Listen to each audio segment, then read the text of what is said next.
এইটো লওক, আপুনি এই ঔষধকেইটা খাই থাকিব আৰু 3 দিনৰ পিছত একাপ চেকআপটো কৰাই থৈ যাবলৈ আহিব। হ'ব ছাৰ, আহিছোঁ। আচ্ছা ঠিক আছে, যাওক। হৌকা ধৰা, নেক্সট কোন আছে পঠাই দিয়াচোন। ছাৰ বহক।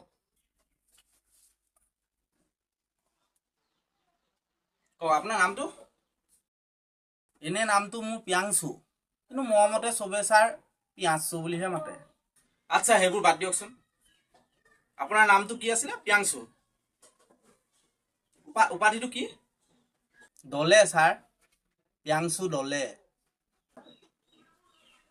বয়সটো কিমান আপোনাৰ? ছাৰ ৰ'ব, মই মাক ফোনটো কৰি সুধি লওঁ।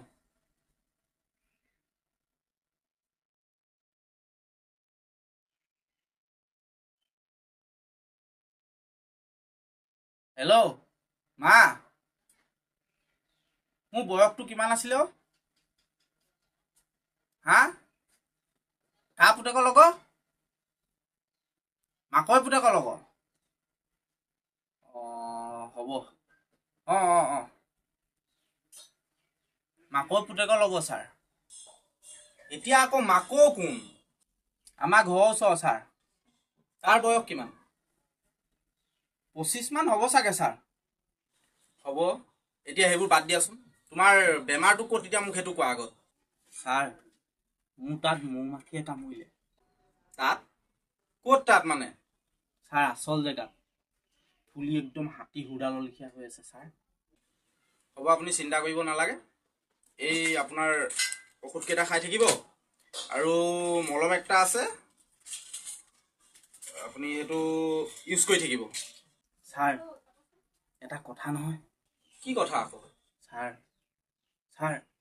ফুলাটো কমি যাব নি বাৰু? কমিবতো, নিশ্চয় কমিব, একো চিন্তা কৰিব নালাগে। ছাৰ, বিষটো কমিলেই হ'ল, ফুলাটো থাকিবলৈ দিয়ক। আপোনাৰ ঘৰত মৌজোল আছে? ছাৰ, এতিয়া নোলাব নহয়। কেলে নোলাব আকৌ? ছাৰ ফুলি আছে নহয়। হে, তুমি যোৱা হে।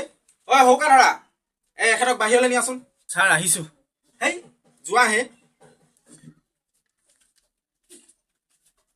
ক'ৰ পৰা যে নমুনাবিলাক আহে নহয়।